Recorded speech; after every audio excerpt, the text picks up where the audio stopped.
Right, before we go any further, it's Men's Mental Health Week. And yes, this is a parenting podcast, so I know that parenting podcasts are not always the first thing a man reaches for. But the thing is, Damn Parenting isn't just a mum podcast, it is a parent podcast. And we're here for whoever is doing the raising, the feeding, the worrying, the 3 a.m. Googling, the school runs, the invisible loads. Whatever shape that takes in your family, you belong here. So if you're a dad listening right now, welcome. If you're a mom, a co-parent, a non-binary parent who just doesn't use any of those words, you're also welcome. And if you're someone who loves a parent who might just need to hear today's conversation, welcome. The more the merrier. The dam is open.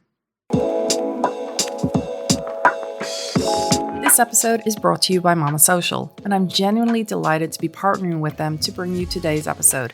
Mama Social is the community for moms in the Netherlands, creating warm, welcoming event spaces around the country where mamas can come together for brunches, mingles, a hot drink or a cold one, and the kind of easy company that every mom deserves more of. You mom, mom-to-be, or a mom who just needs an afternoon that is entirely for her, Mama Social is for you. You can find them at Mama Social Official on Instagram and at mamasocialofficial.com. Welcome back to the Damn Parenting Podcast. I'm your host, Eva. It's Men's Mental Health Week, and I'm so glad you're here. I want to talk for a moment about something that I think about a lot, about the men in our families, in our communities, the ones who moved here, navigated a new country, built a life, became a parent, and then just kept going without stopping to ask whether they were okay. We live in a moment where a certain vision of masculinity is just everywhere on our screens. It's loud and certain and unbothered. The manosphere tells men that strength means not needing support, that asking for help is weakness, and that if you're struggling, you just haven't tried hard enough. And we need to remember, a lot of the men we grew up around, our dads and grandfathers, the role models who would shape what fatherhood would look like, they were doing the same thing, not because they were strong, but because they didn't have the language, the permission, or anyone who asked. They gave what they could give. And mostly, they just survived. And now, while something is shifting, slowly, imperfectly, but it is shifting. Men are stepping forward and they're saying, I am struggling. I am exhausted. I am in broken pieces and I just haven't been able to name it yet.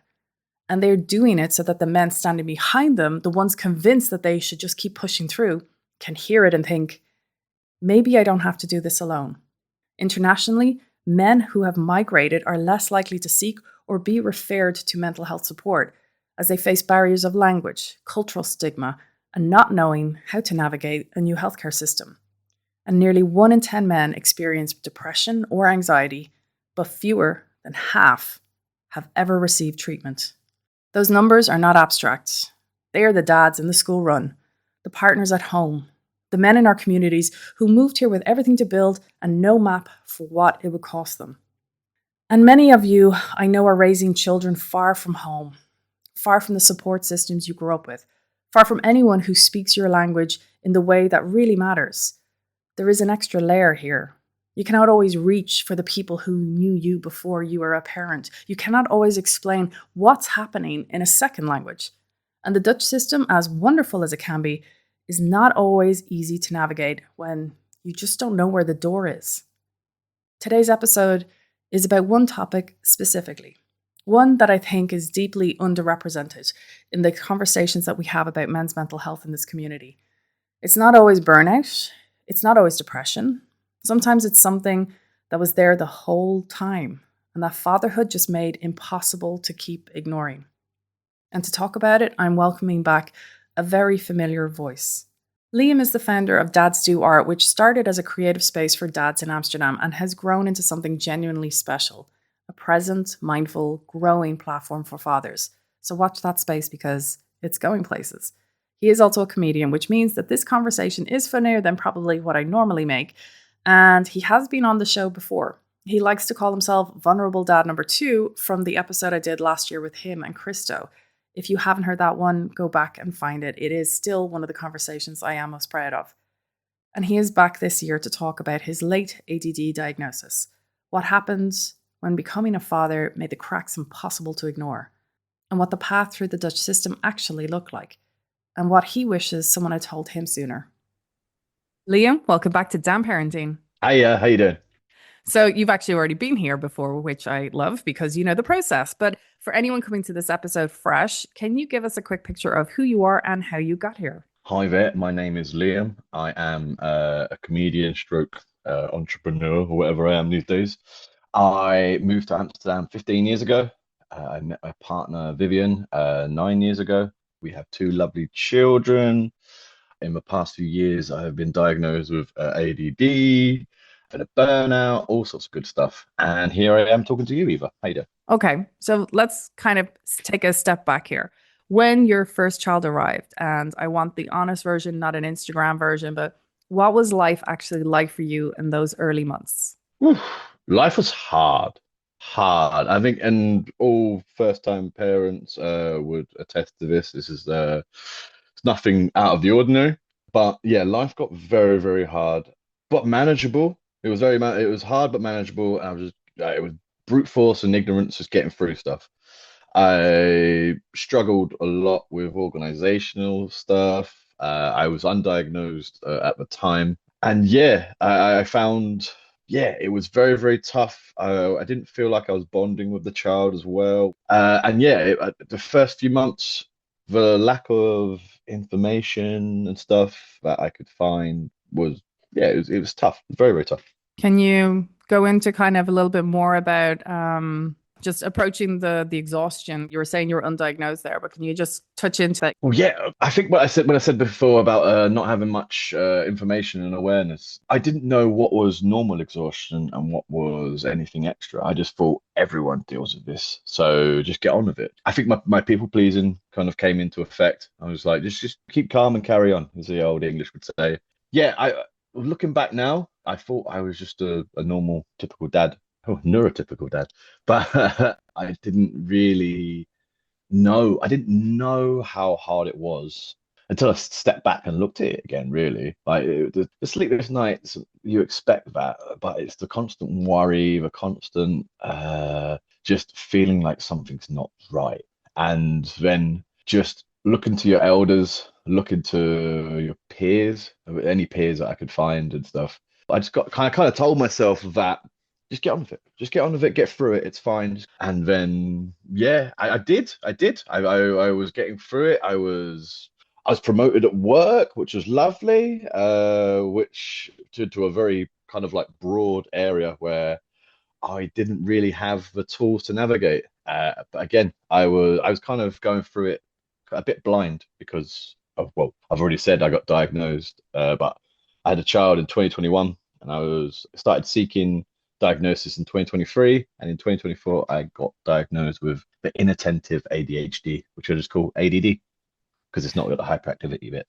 At what point did you start thinking, hang on, this isn't just a new tired parent? Like, at what point, or was there a series of moments that something really clicked?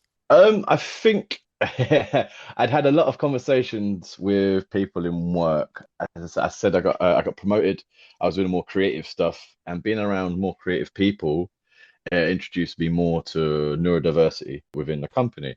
And the more neurodiverse people I was around and stuff, I was kind of like, oh, this kind of resonates. When they were talking quite openly about like how their ADHD or their autism, I was like, oh my God, this seems a bit more. It seems a bit more normal. It's just to kind of having people talk about it. And then I remember people saying like, maybe you should try. You want to get diagnosed, maybe? I thought, what? I didn't even think before it hadn't even crossed my mind. But then talking with people with ADHD, with autism, kind of gave me the strength to kind of go, oh, maybe this is something. There was one, there was one person in work, I won't name, but she's lovely and she's very ADHD. But she found out that I wasn't diagnosed, and she just said she assumed that I had been because I was so obviously ADHD that I made her feel normal. So then I was like, okay, cool. I'll have a look into it. So yeah, that was the start of my kind of journey. So it wasn't actually being in your situation with raising your kids, it was actually externally. Yeah, oh yeah. Well, your kids are a part of your life now. So the struggles I was having at home, I thought they were just normal struggles until I start talking to other parents with neurodiversity and these kind of things and kind of building up the awareness around these things. Because before, I didn't know about neurodiversity. I didn't have a clue. I'd heard of ADHD because it was a buzzword that people were saying, but no, it took someone who was very, very ADHD telling me I make them feel normal. That was my kind of like trigger point. That was loud enough for me to go, oh, maybe I should. So you have this moment. Hmm. When did you actually decide to actually do something then? Was that a I push think I to forgot. immediately and go and do it? Or did you go to the house arts or what was your process? Oh, I forgot about it about 4 or 5 times. Like I was like, I'm gonna do something about this, and then forgot. I'm gonna do that, forgot. What do I do? And I forgot whilst I was looking for it. And then eventually I went to the house arts and went, I think I'm a bit ADHD. Can you help me? I got empathized with by a couple of different house arts who said, yeah, I can't really diagnose you, but if I could, I would. So they offered me two paths. One was a private path, and one was the public path. Public path, much cheaper, much longer. Private path was a company called Oh My Mood, and I was told it would cost me more, but I'd get it on there within the next 3 to 6 months to start the diagnosis process. So I chose the private path. And you obviously mentioned there the waiting list. We are all very aware of them. So Mm. you mentioned there a waiting list of only 3 to 6 months privately. Do you know Mm. what it was for the Mm. public one? I think this is like 15 months or something like that. And I was like, oh, I'm struggling now. I've been struggling for a while. I don't think I was going to get any better whilst I wait. So I just went, you know what? I'm just going to try and get this. I just throw money at the problem. That was my kind of idea. Do you know when I got mine, I wasn't even offered the private. I was told just to wait. So I had to wait 9 or 10 months. Oof. Yeah, that's the horrible part. This purgatory part is horrible. It's not nice. Yeah. And then your algorithm starts sending you all these videos. Yeah. It's everyone's ADHD. Maybe you're ADHD. Maybe you're this. Maybe you're that. Oh, Jesus Christ! Just maybe someone with a degree should tell me something. Yeah. So, with all these waiting lists, between asking for help and actually getting it, can you tell us what's actually going on with you? Well, I think we jumped over a little bit here because in between having this conversation with my colleague and going for the diagnosis, I've had a second child. Now, at the time, second child, it was crazy. Absolutely bloody mental. I remember thinking with my second child, I was like, I didn't know how much free time I had when I had one kid. What the hell what was I complaining about? And it was a lot of problems about I couldn't organize myself very well. And this helped push me towards looking into a diagnosis. But it was the looking back at everything and just realizing things are not right. Things are not normal because, well, the way I've equated it is I've always been ADD because that's how it works. You've always been that way. By getting the diagnosis, nothing has changed really. Like you have been ADHD before, you are now. But what I had realized is with my first child, life had got more difficult, but I kind of carried on. It was just the difficulty had risen. Luckily, I got into running, I got more into physical health. That kind of helped push my bandwidth up a bit. Then when it came to the second child, it didn't matter what I did. I was running ultra marathons. I was meditating most days. I was doing all sorts of crazy shit, and still I couldn't cope. I couldn't cope. And I'm like, oh, I guess am I a failure? Am I what the? The difficulty levels had gone off the charts, and life was so hard as a street-wide man. But like life was so hard that I was crumbling. I was in a bad place, and I brought up on toxic masculinity kind of thing, like where I'm like, just keep calm, carry on, just put a brave face, just don't give in to it, and just keep pushing back against it. And eventually, I just crumbled.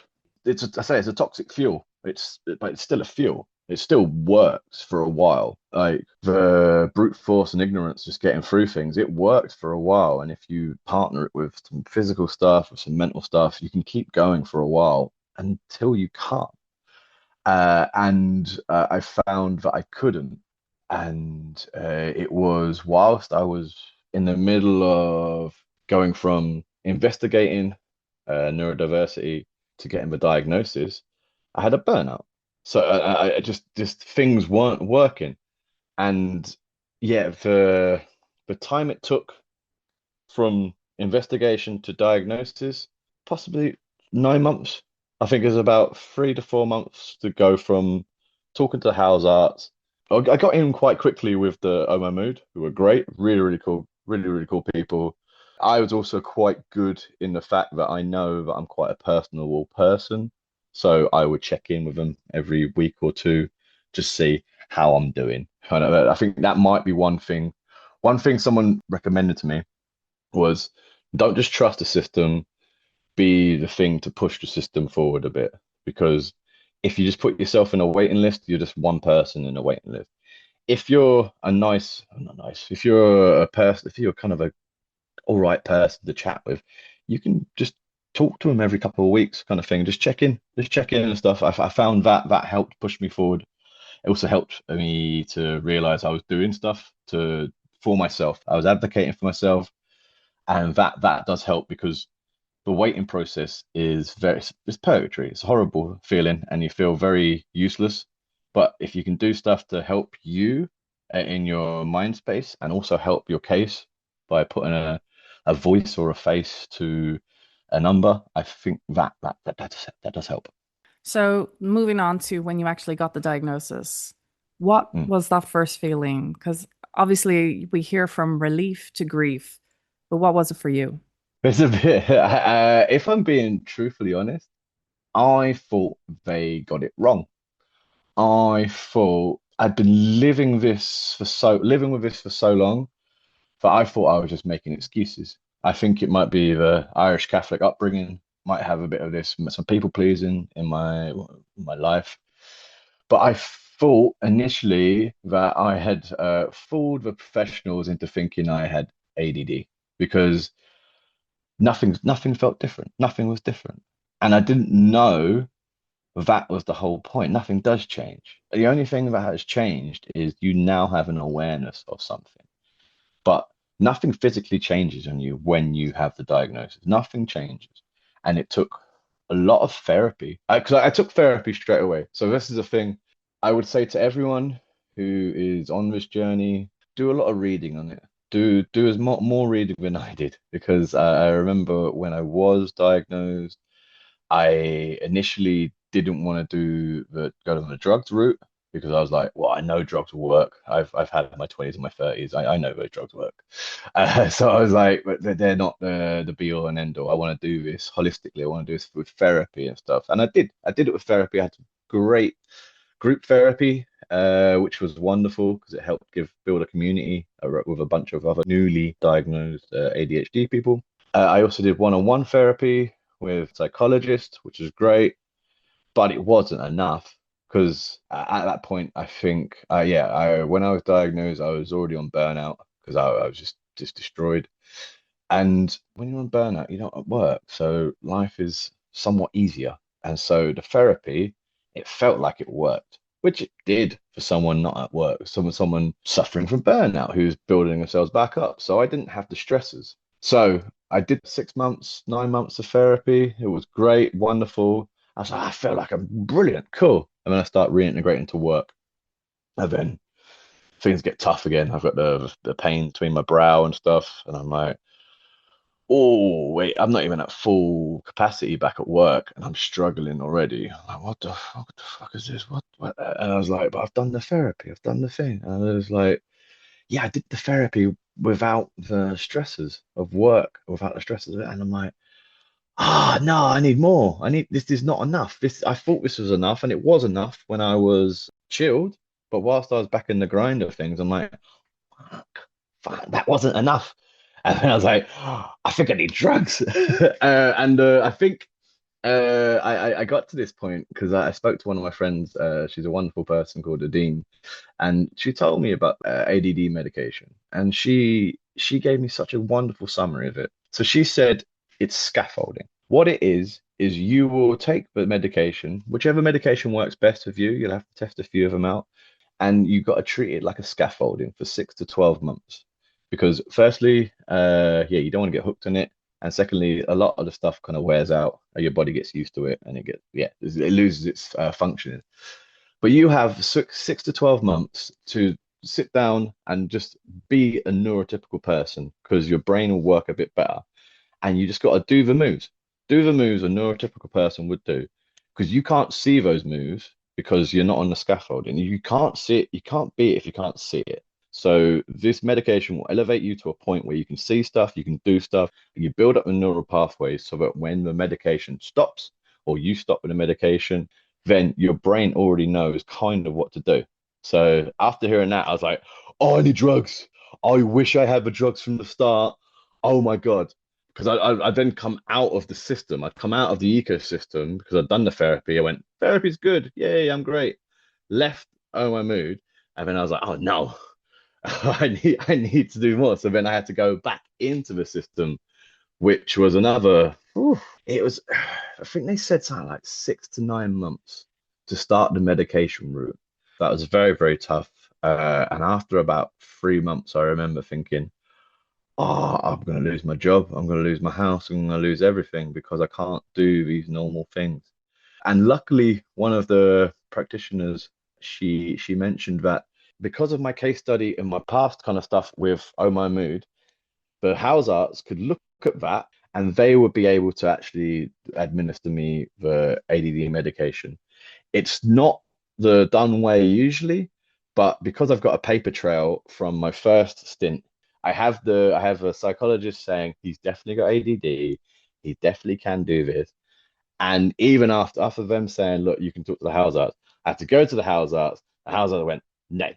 So I went back to OMO and then the house arts went, nay. They went, no, no, no, you can do it. Definitely. Look, here's a letter. Send this to the house arts. To the house arts again. And they're like, what? And they put me through all these tests and stuff and blah, blah, blah, and they weren't very comfortable with doing it, but we did it because I kept annoying them basically. So I think yeah, you got to advocate for yourself for these kind of things. But yeah, so now I'm back in the system. Medication is wonderful. It is life changing, absolutely life changing. I don't take it every day. There's some days you need to get shit done. I mean, there's some days you want your wonderful brain to do what wonderful brain does and let it ideate, let it go all over the place. What I found some days is if I get up early, I'll be unmedicated for a while. I'll let some ideas bounce around. I'll write a couple of them down, take some medication, and then just dive into those ideas. And it feels like I'm literally hacking myself, which is wonderful. It's really, really good. Does taking the medication actually help support you within the family environment? Yeah, oh, definitely. Yeah, yeah, yeah. I tend not to take it for the family stuff because I find I'm not as present. I'm focused, but not very present in a kind of an emotional moment. I'm too busy. My brain's usually too busy going, okay, we should focus on something. Just give me something to focus on. And if you focus on the kids, it's fine, but you don't have the same kind of connection. I found the medication, it doesn't remove anything from me. It just dulls down my emotional levels. Yeah, I found yeah, I tend not to cry on medication, which is fine. It's all good. I cry off a bit. I use the medication if I want to focus on something, but being present with my family is not one of those focuses. So no, I wouldn't use it. And I want to ask you something because I know it comes up for a lot of men Mm. specifically. So there can be this feeling like, does having a diagnosis make a man feel less capable, like less in control? Like, did any part of you resist it for any reason? Oh yeah, this is at the start because I said I'm not ADD. I think someone's got something wrong. Took a couple of weeks to really sink in, and when I started saying it, because as I said before, like I've always been neurodiverse. I didn't realize I was. I didn't know. Well, we didn't have those words when I was a kid. So another big part of the getting a diagnosis was like a 2 hour interview between me, my therapist, and my mum. And my mum, yeah, and I initially remember going there worrying because I'm like, oh, I'm a people pleaser. I don't want to make her feel like, oh, I might have done something wrong or something like that, or anything. I don't know what I was worrying about nothing really, but the whole process was wonderful because my mum during the meeting, well, she came prepared. So I had all my from year two to year eight reports kind of thing my mum had saved in the loft, and she brought them down, and they read like a who's who of, oh, this is neurodiversity. Jesus, you're very good at class, but you can't concentrate. But you're the top of the class. Oh yeah, cool. You annoy people because you just get bored of doing. Yeah, okay, yeah. Reading that, I was like, oh, that looks quite neurodiverse. But it was my mum's attitude to everything. So she was like, we didn't know back then. We didn't have the words. And she went, I'm working the schools now, and now that we have the words, like I can see the kids that are neurodiverse. I can see them. I can see that this is probably a neurotypical kid. This is a neurodiverse kid, and I understand it. It makes sense, but we just didn't know. And it was a wonderful moment because I was worrying about how my mum would feel for some reason, but she was just supportive, and it was lovely. Can I ask where are you now? Like, not that I'm fixed, because I never believed that anyway. And I mean, there's nothing to be broken about. But honestly, how is fatherhood different having gone through this? Oh God, it's so much better. Everything is so much better. It's not better straight away. It's a lot of trial and error because, well, initially, I kind of rejected it for a couple of weeks, and then I went, maybe I am. And then I went the other way, and I was like, everything is ADHD. We're all ADHD, and everyone is, which is kind of true a little bit because I say neurodiversity, it's a scale. It's not a 0 or 1. It's some are a little bit, some are a lot, because we shouldn't be doing this stuff.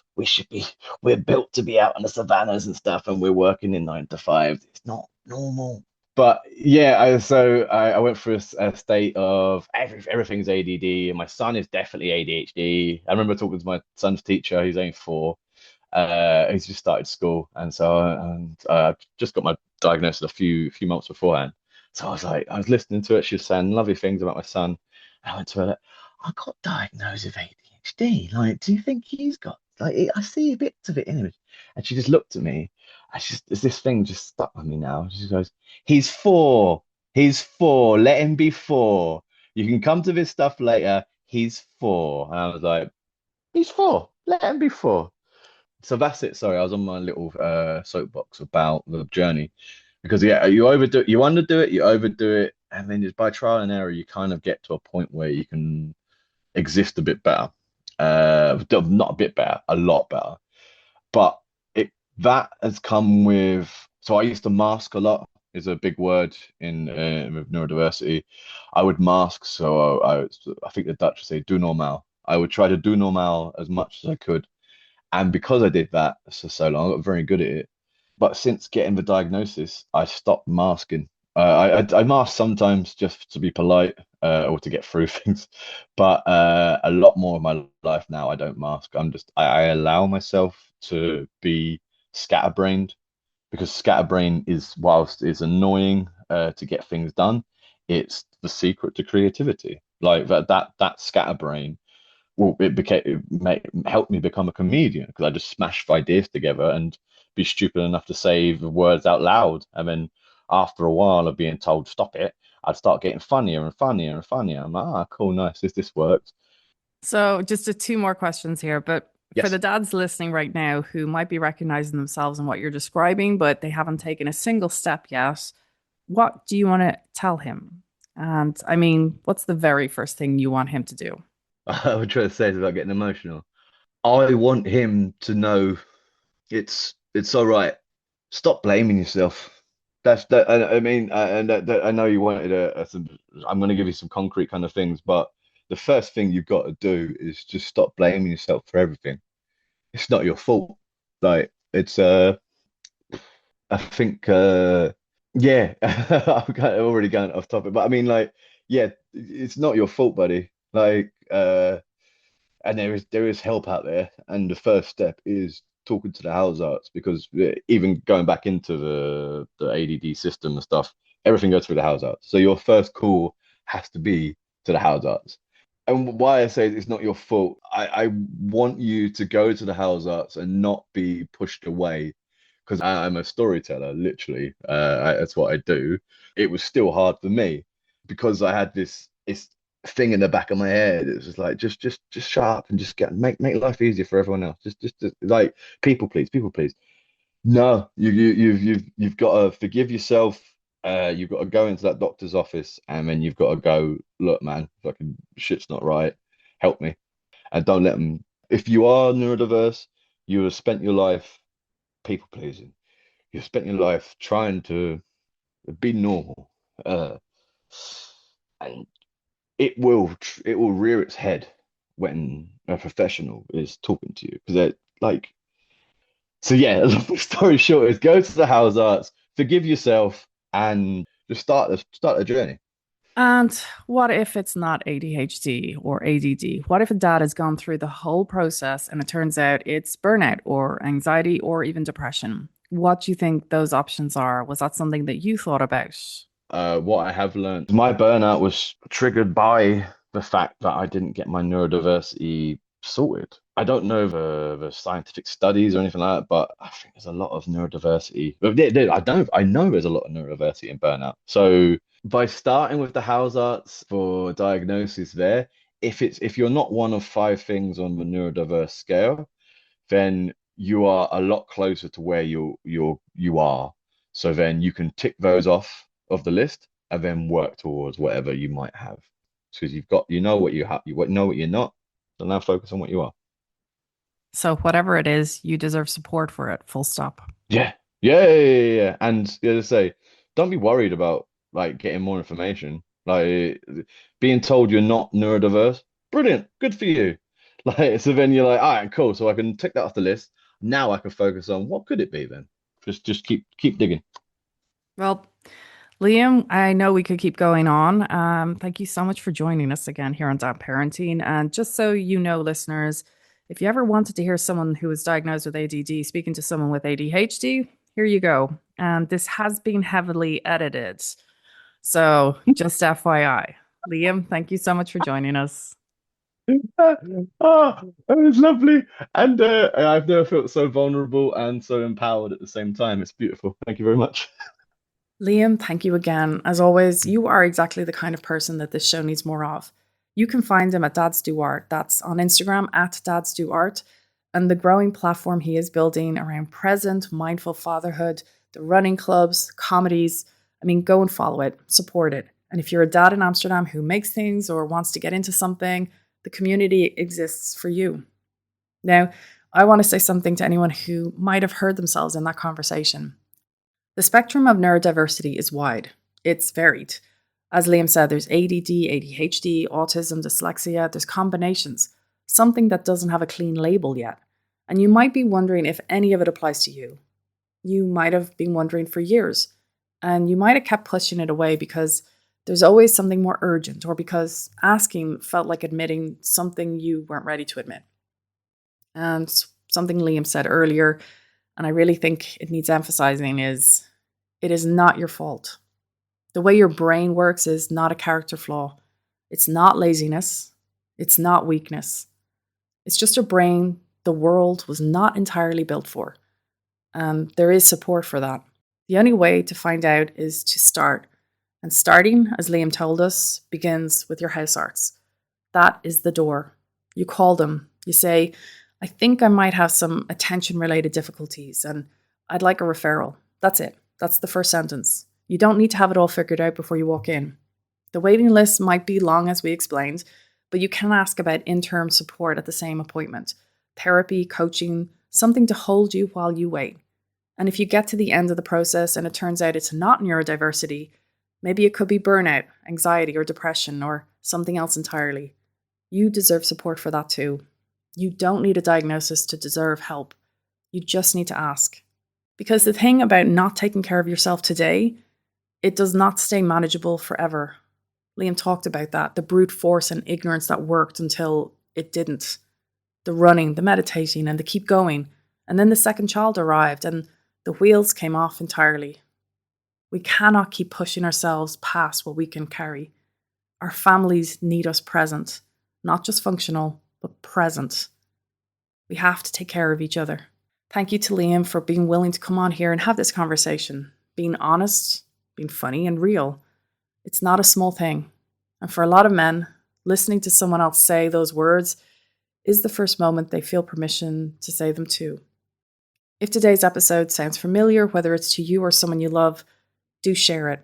Send it to them. Drop it in the WhatsApp. Just say, "This reminded me of you." You don't have to know the right words. The episode does that bit. You just have to press send. And if this is you, if you're the one who needed to hear this, please talk to someone, anyone. It starts there. Men's Mental Health Week continues. There's one more episode in this run, and I hope you'll come back for it. You're not alone.